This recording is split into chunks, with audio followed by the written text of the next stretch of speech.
What's up, fuckers? Your fucked up movie critic here, talking to you about one of the best series that ever came out of our generation, out of our lives. I'm 29 years old, and I can honestly say that I've lived through some of the best films that have come out, some of the best and worst films that have come out, rather, in my lifetime. And you know what? Some of the best films that I've actually seen are actually sitting right in front of me, right here.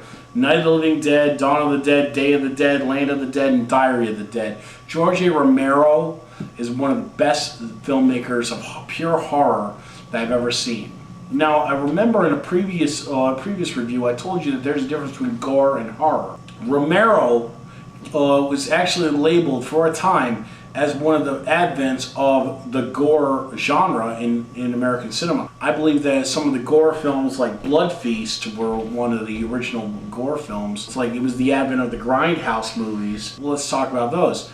But the first Night of the Living Dead is like all they used was raw meat and possibly even corn syrup or chocolate syrup to represent blood because it was a black and white film. One of the greatest things about that was that it was a black and white film. And also they had to change the ending at the last minute to kill off the black guy in the movie, who was best friends with Romero at the time. I don't know if they're still friends. It was because of the times that they were in.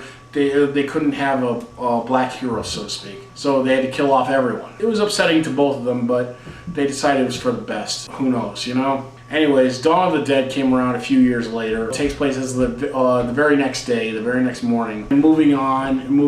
It's like it's taking place in a shopping mall rather than a farmhouse. It gets a lot gorier. It's in color this time. It gets a lot gorier, a lot more violent, a lot scarier because of the fact that you have so much more wide open, so much more constricted space. Granted, they were in a farmhouse, and that's a lot smaller than a shopping mall, but you're out in the open rather than in a city somewhere. It moves in for the segue into Day of the Dead. It takes place where the zombies have officially taken over and there's not very many living humans left. It goes into what happens to people when they've lost their will to live. You know, they become barbaric, they become restless, they become insomniatic, and they just want to just honestly kill people. Something you really don't want to associate yourself with. Then it goes into Land of the Dead, which is post-apocalyptic, where nothing has happened anymore. It's all just normal now. This is everyday. This is everyday norm now.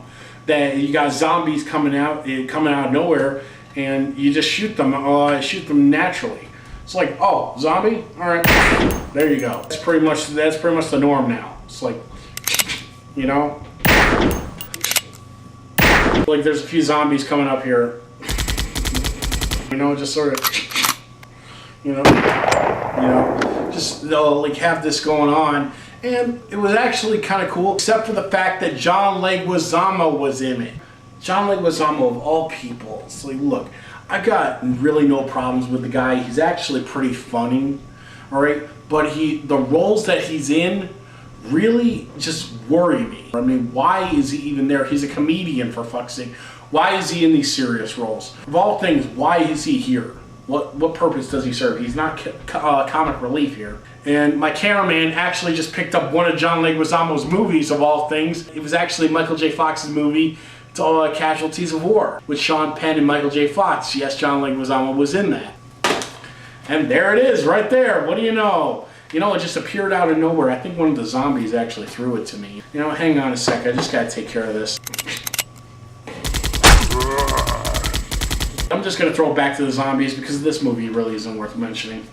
Anyways, moving back to this. Like the last movie in the Romero series is actually not really a prequel, but more of a side story. Moving back to the beginning of the series, it's called Diary of the Dead. And now this one, what it does, it goes back to the beginning of the infestation and the epidemic, or rather the pandemic, and just says like, okay, this is, the dead are starting to rise, the dead are starting to take over, and we don't know where they're coming from, we don't believe that they're coming back from the dead.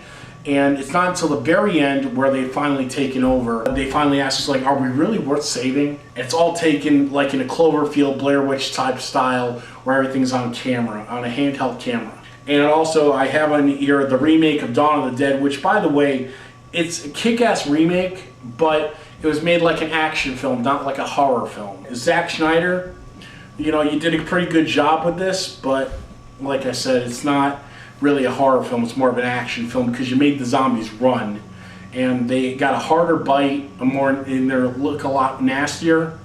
I'm all for that, but yeah, you can't compare it to Romero. I'm your fucked up movie critic. Yo, go buy these movies. Don't rent them. Fucking buy them. And most of all, go fuck yourselves.